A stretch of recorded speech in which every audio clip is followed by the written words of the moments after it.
So today we'll start with the topic of self-induction and mutual induction.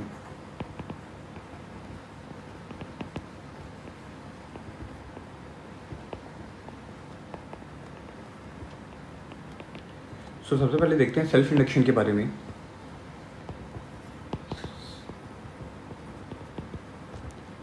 Self induction is the property of any conductor और coil. लिखिए, it is the property of any coil और conductor. ये coil भी हो सकता है, कोई भी कंडक्टर हो सकता है. By which it opposes the change in current through itself. मतलब कॉइल या कंडक्टर के अंदर जो करंट चेंज हुआ वो उस चेंज को खुद ही अपोज कर रहे हैं. उसको हमने क्या बोला? Self induction.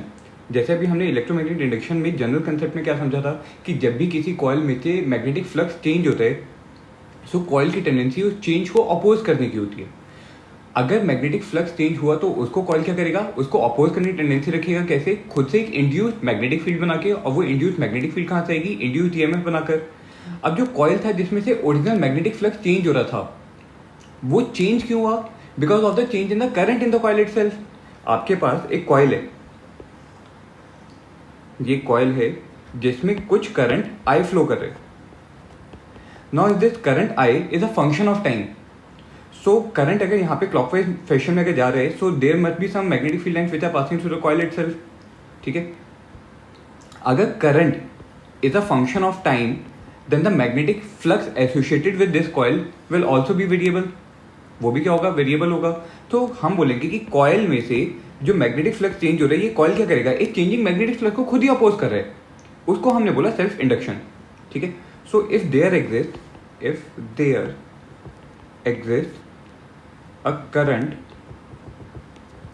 I in a coil, then the magnetic flux linked with the coil,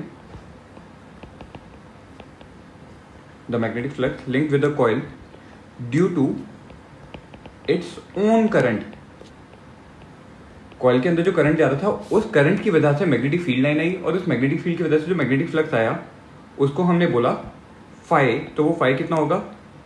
directly proportional to current I, क्योंकि करंट की वजह से मैग्नेटिक फील्ड आई और मैग्नेटिक फील्ड की वजह से मैग्नेटिक फ्लक्स आया. तो आपने क्या बोला कि magnetic flux will be proportional to the current in the coil itself. Proportionality sign अगर हम हटाएंगे तो हमें मिलेगा phi equal to L times I. Phi equal to L times I where L is known as the coefficient of self inductance. Coefficient of self inductance. समझ में आया? ठीक है. अच्छा, फिर हमने साथ में बोला if the current in the coil, if current in coil changes at a rate,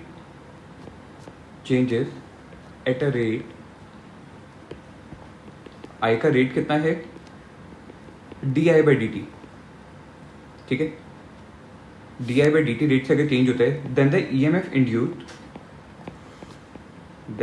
M F induced in coil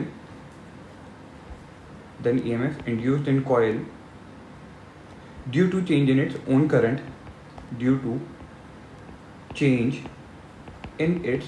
current को हम बोलेंगे सेल्फ, क्योंकि खुद से इंड्यूस हुआ था. तो सेल्फ इंड्यूस्ड ईएमएफ हम उसका नाम रखेंगे जिसको हम डिनोट कैसे करेंगे? Epsilon will be given by mod of d phi by D t, mod of rate of change of magnetic flux. लेकिन मैग्नेटिक फ्लक्स किसके प्रोपोर्शन था? L into I. ऊपर देखो मैग्नेटिक फ्लक्स किसके प्रोपोर्शन था? एल इंटू आई.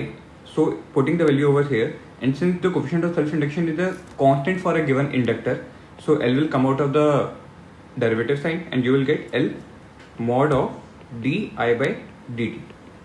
समझ में आया? इतना आपका ईएमएफ इंड्यूस होगा. एक बार दोबारा समझो इसी चीज को. मान लो आपके पास कोई एक सर्किट है,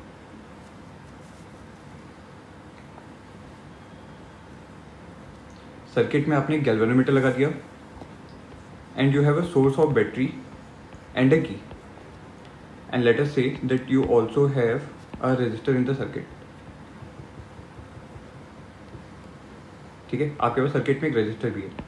now as soon as you will close the switch, जैसे ही आप स्विच को क्लोज करेंगे, स्विच को क्लोज करने से पहले सर्किट में करंट कितना था,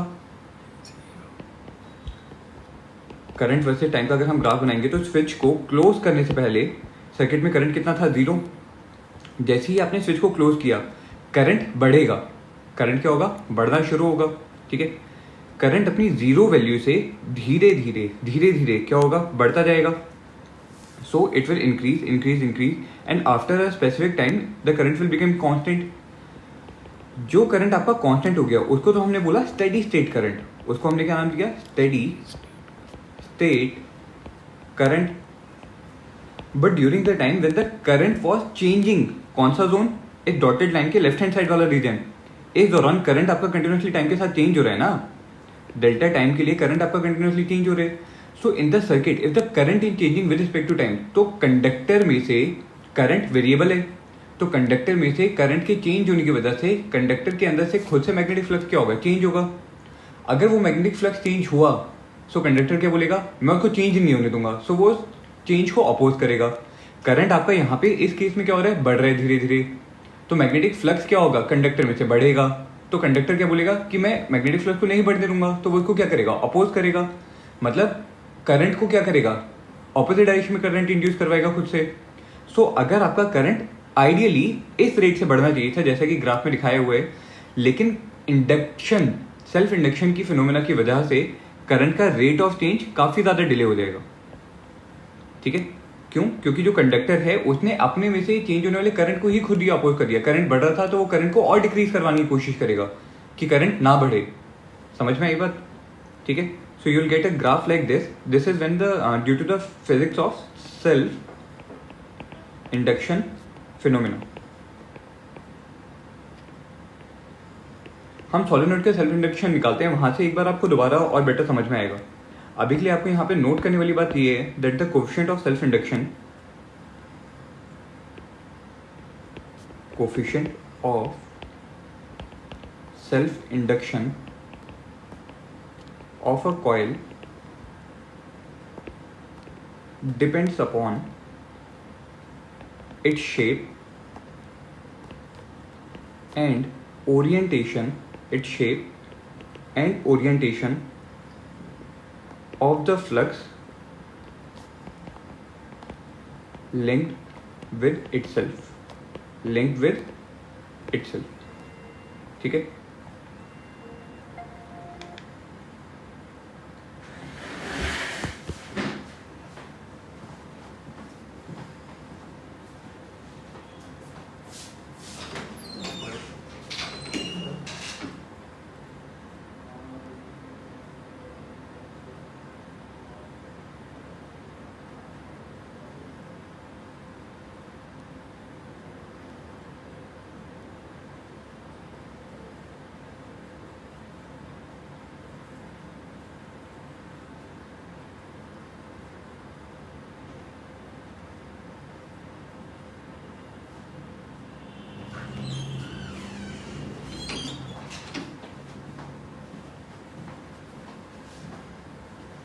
हाँ जी, आगे देखिए, self inductance of a solenoid.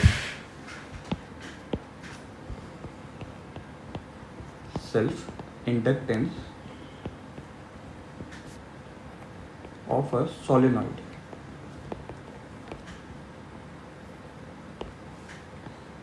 अगर हम यहाँ पे एक सोलेनॉइड एज्यूम करें,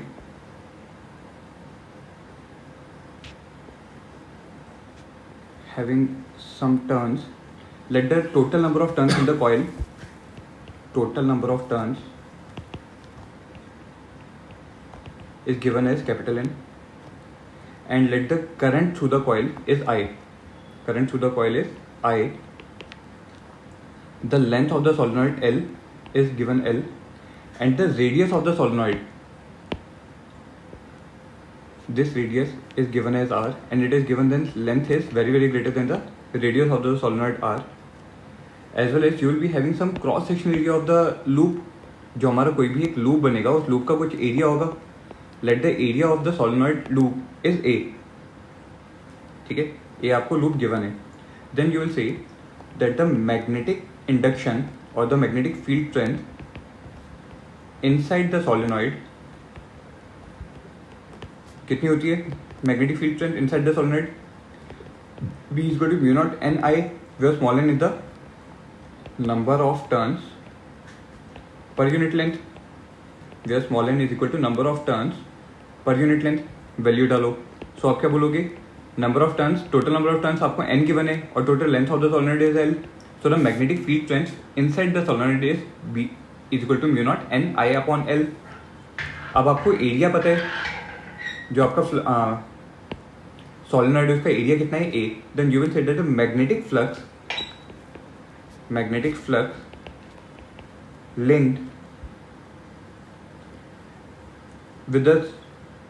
linked with one coil of the solenoid.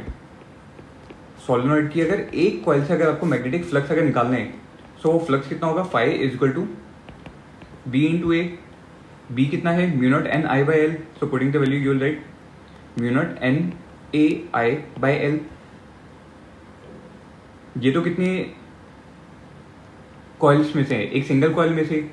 Total solenoid के अंदर कितनी कॉइल्स हैं? Capital N number of coils हैं. टोटल नंबर ऑफ कॉइल्स कितनी है? Capital N. So you will say total magnetic flux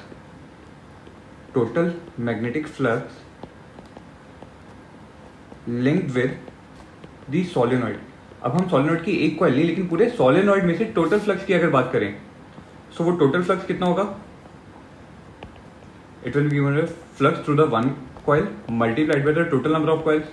Putting the value you may write mu naught n square a I upon l.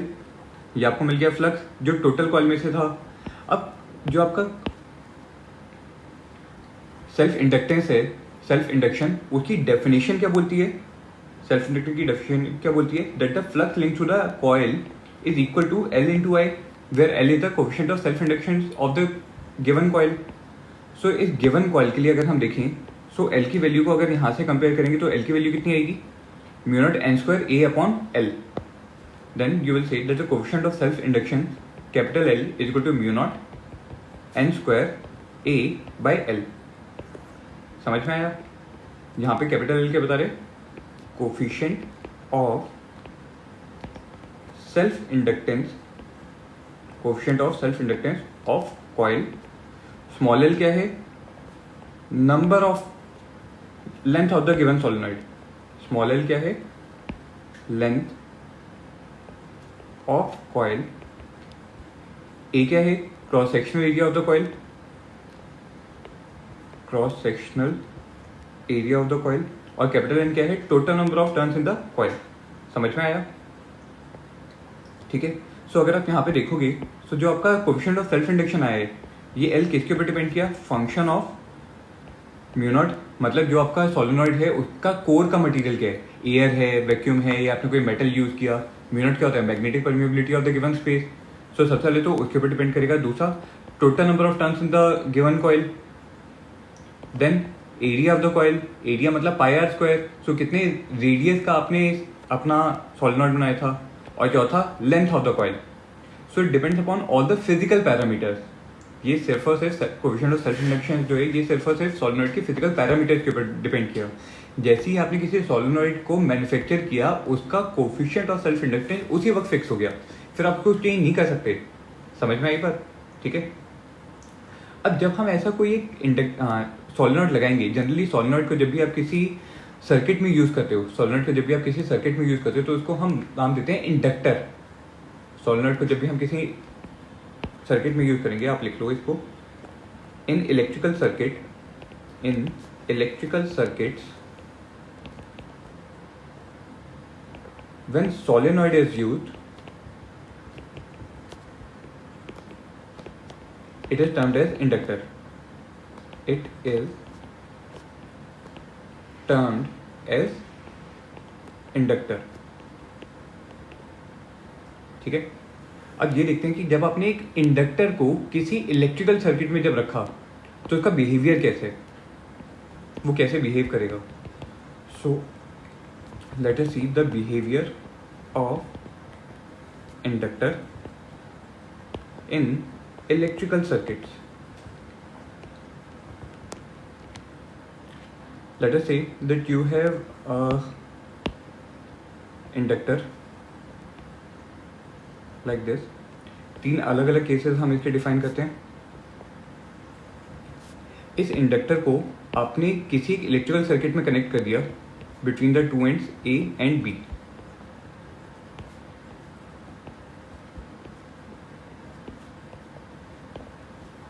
And let us say that through this inductor, in the first case, the current I which is going is constant. First case में जो current है वो क्या है? Constant. तो inductor क्या बोलेगा कि अगर मेरे में से जो करंट जा रहा है वो अगर कांस्टेंट करंट है तो करंट तो चेंज हो नहीं रहा. अगर करंट नहीं चेंज हो रहा तो मेरे में से मैग्नेटिक फ्लक्स नहीं चेंज होगा. और अगर मेरे में से मैग्नेटिक फ्लक्स नहीं चेंज हुआ तो मैं कुछ भी नहीं अपोज करने वाला. करंट बड़ी प्यार से मेरे में से चला जाएगा. So the inductor in this case will behave as a pure conductor. Inductor इस केस में कैसे बिहेव करेगा? As a pure conductor. बात समझ में आई? And the end A and B will be like this only. समझ में आई बात? ठीक है. अच्छा, let us assume that in the second case the current is going in the forward direction as well as current is increasing with time. Current is increasing with time. अगर inductor में से करंट बढ़ रहे तो inductor में से magnetic flux भी क्या होगा? बढ़ेगा. वो बोलेगा मैग्नेटिक फ्लक्स बढ़ना नहीं चाहिए, सो वो उसको अपोज करेगा. अपोज कैसे करेगा? ऑपोजिट डायरेक्शन में करंट इंड्यूस करके. कैसे इंड्यूस करेगा? ऑपोजिट डायरेक्शन में करंट इंड्यूस करके. So between the terminals A and B, between the terminals A and B the inductor will behave like this. कि वो क्या करेगा? खुद से जो उसने करंट जो जनरेट करवाया सर्किट में, ओरिजिनल करंट किस डायरेक्शन में था? From left to right. ये तो ओरिजिनल था. और इसने जो अपने में से खुद से जो इंड्यूस करवाया वो कहां से करवाएगा? ऑपोजिट डायरेक्शन में, ताकि वो सर्किट के ओरिजिनल बढ़ते हुए करंट को क्या करे? अपोज कर दे. समझ में आई बात? ठीक है. और अगर आपको ये पता हो कि जो आपके पास इंडक्टर गिवन है उसका coefficient of self inductance L given है, सो ये ईएमएफ कितना जनरेट करेगा? L di by dt. कितना इंड्यूस करेगा? L di by dt. समझ में आई बात? पक्का. तीसरा केस देखो. तीसरे केस में हमारे पास करंट लेफ्ट टू राइट जा रहे, but the current I is decreasing with time. The current I is decreasing with time. Current अगर डिक्रीज हो रहे तो जो हमारी सोलेनॉइड की या इंडक्टर की जो कॉइल्स हैं उसमें से मैग्नेटिक फ्लक्स क्या होगा? टाइम के रिस्पेक्ट में डिक्रीज होगा. वो उसको डिक्रीज नहीं करने देगा तो वो खुद से क्या करेगा? करंट को बढ़ाने की टेंडेंसी रखेगा. तो वो ओरिजिनल करंट को सपोर्ट करने की कोशिश करेगा. क्या करेगा? ओरिजिनल करंट को सपोर्ट करने की कोशिश करेगा. सो between the terminals A and B the inductor will now behave like this. हाँ या ना? जिसमें उसका ईएमएफ कितना आएगा? L di by dt, where di by dt is the rate of change of the current in the original circuit. di by dt is equal to the rate of change of current in the original circuit. कौन सा? जो हमारा main circuit में I current decrease हो रहा था या increase हो रहा था. तो यहाँ पे क्या होगा? करंट हमारा विद रिस्पेक्ट टू टाइम क्या हो रहे? डिक्रीज हो रहे. Current with respect to time क्या हो रहे? डिक्रीज हो रहे. सो इंड्यूस करंट क्या करेगा? आने वाले ओरिजिनल करंट को बढ़ाने की टेंडेंसी रखेगा. समझ में आई बात? So this is the behaviour of the inductor in any given electrical circuit. समझ में आई बात? आगे देखो, mutual inductance.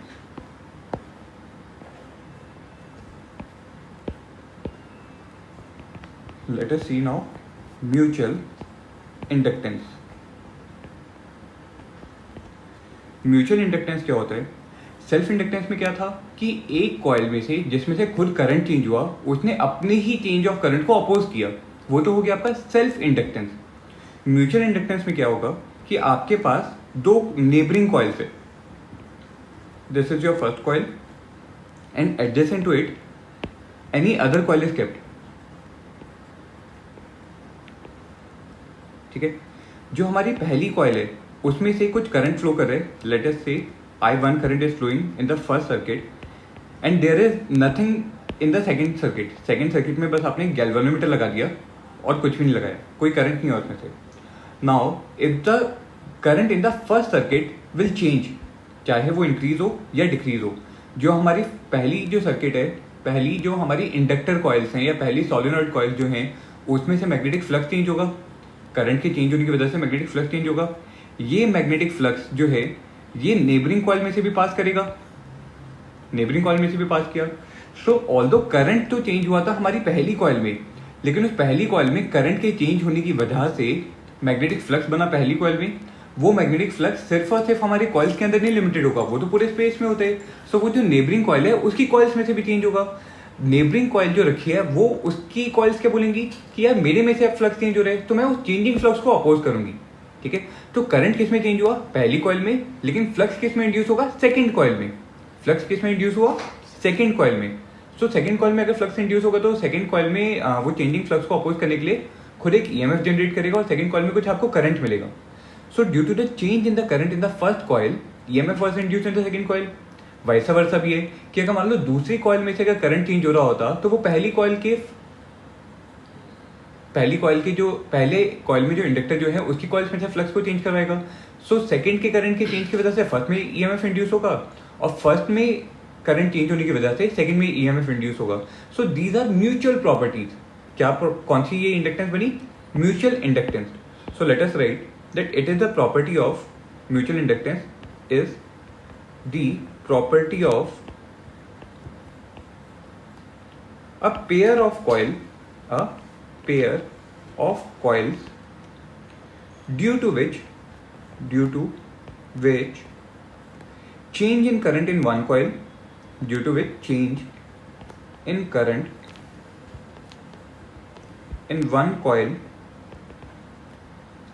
is opposed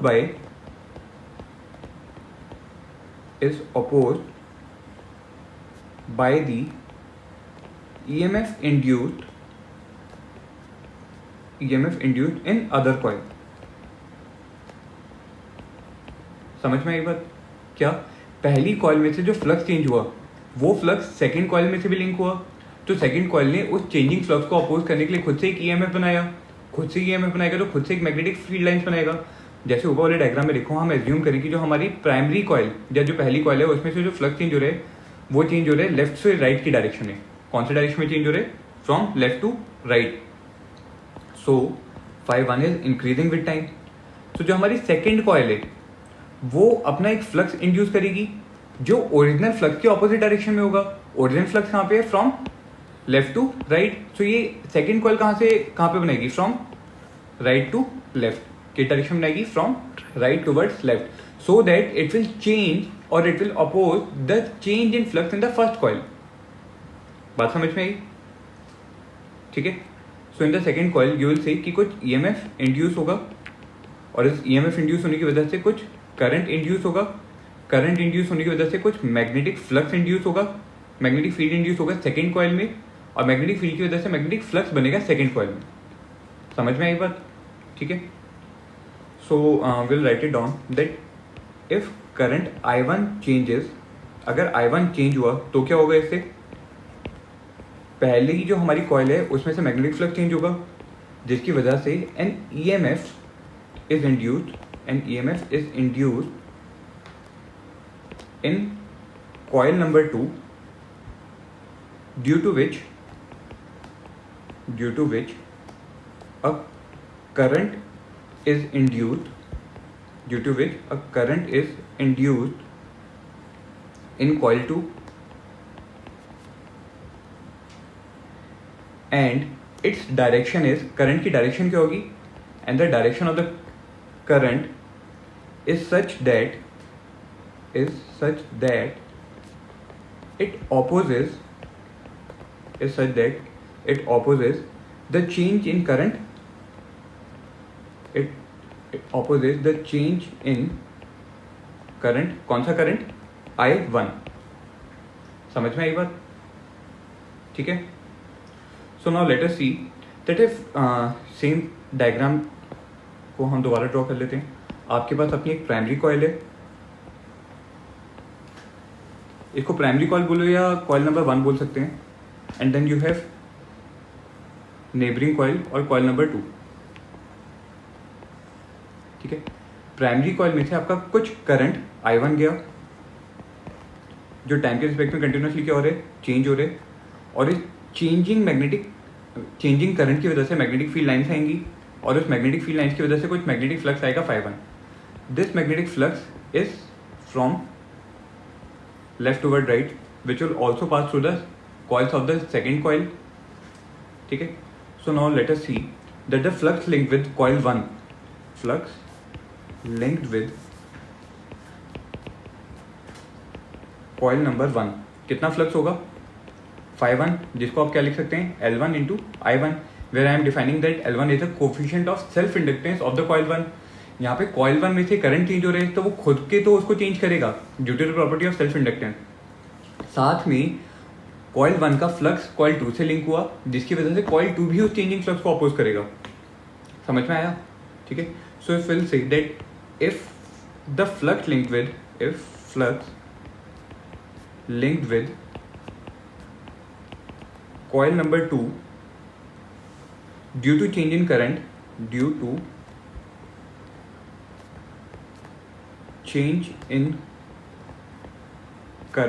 I1, कौन सी कॉइल में से? In coil 1. जो फ्लक्स लिंक है आपके कॉइल 2 में इज phi2. कितना फ्लक्स है उसका? phi2. So you will say that phi2 is directly proportional to the change in current in the first coil phi1. यहाँ पे प्रोपोर्शनलिटी साइन अगर आप हटाएंगे तो phi2 आपको कितना मिलेगा? m times I1. कितना मिलेगा? m times I1, where you will say that m is the coefficient of mutual inductance. This is known as coefficient of mutual inductance for a given pair of coil. For a given pair of coils. समझ में आई बात? ठीक है. And as in the first case जहां पे हमारे पास कोफिशिएंट ऑफ सेल्फ इंडक्टेंस किसके ऊपर डिपेंड करते हैं? Physical dimension of the coil और the magnetic permeability of the free space through which the magnetic field lines are passing. So in this case also you will say that M will depend upon the flux linkages between the two coils. यहाँ पे जो हमारे पास magnetic flux जो आएगा ना m, coefficient of mutual inductance m, it will depend upon how much or what is the strength of the magnetic flux which is produced by the first coil and it is getting linked with the second coil. पहली coil में से जो magnetic field line थी वो कितनी ज़्यादा आपके second coil में से पास कर रही है, उतना ज़्यादा आपका कोएफिशिएंट ऑफ म्यूचुअल इंडक्टेंस का वैल्यू आएगा. सो you will say that m depends upon the degree of flux linkage between the two coils.